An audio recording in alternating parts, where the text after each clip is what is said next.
तन्नो गुरु प्रचोदयात् स्वाहा।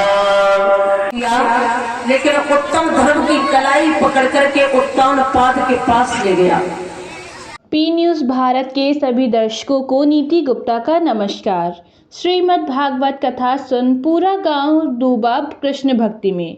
आइए देखते हैं अशोक शर्मा की रिपोर्ट। मुरादाबाद जनपद के बिलारी क्षेत्र हाजीपुर गांव में श्रीमद् भागवत कथा के चलते पूरा गांव भक्ति रस में डूबा हुआ है।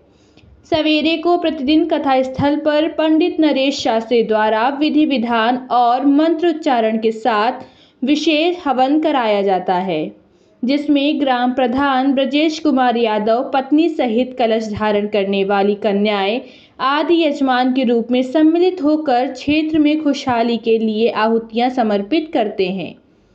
इसके बाद दिन एवं रात्रि 2 सत्रों में रीना शास्त्री द्वारा संगीतमयी कथा का रसपान कराया जा रहा है।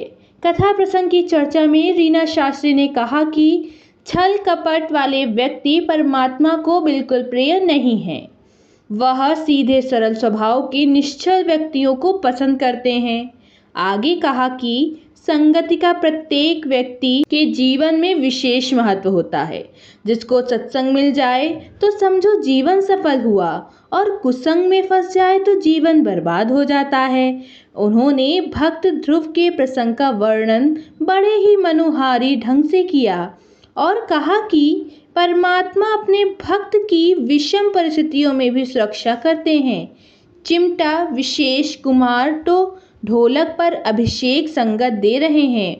पूर्व प्रधान ढाल चंद्र उल्फत सिंह यादव, अधिवक्ता अशोक कुमार, मनोज कुमार, धर्म सिंह, कृष्ण कुमार उर्फ टिंकू यादव, यशपाल सिंह यादव आदि ने सहयोग किया।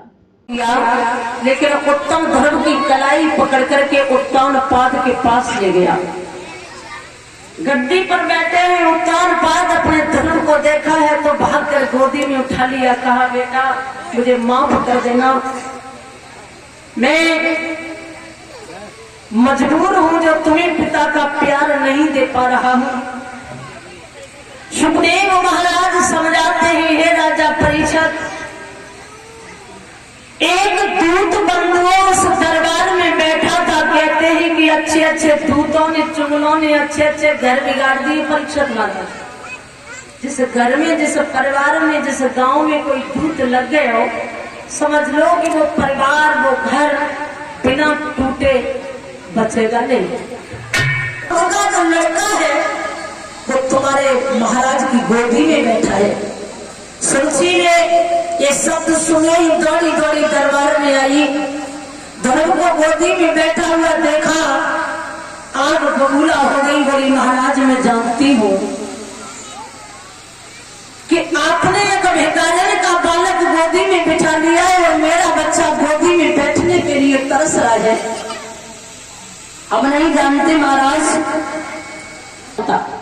और पकड़कर ध्रुव की कलाई कहा कि अगर तू इस गोदी में बैठना चाहता है तो जा वन में जाकर के भजन करना भगवान, और जब प्रभु खुश हो जाए तो एक ही वरदान मांगना कि अगर अब की बार मेरा जन्म हो तो मौसी की कोख से हो, तब तो इस गोदी के काबिल होगा। और इतनी बात कहकर के उस सुनसी ने बंधु को। इस समाचार के प्रस्तुतकर्ता हैं बाबा मुतेश्वर क्रिकेट एकेडमी व हॉस्टल। क्रिकेट प्रशिक्षण के लिए शीघ्र प्रवेश लें। प्रवेश हेतु संपर्क करें। Mobile number 8765432343।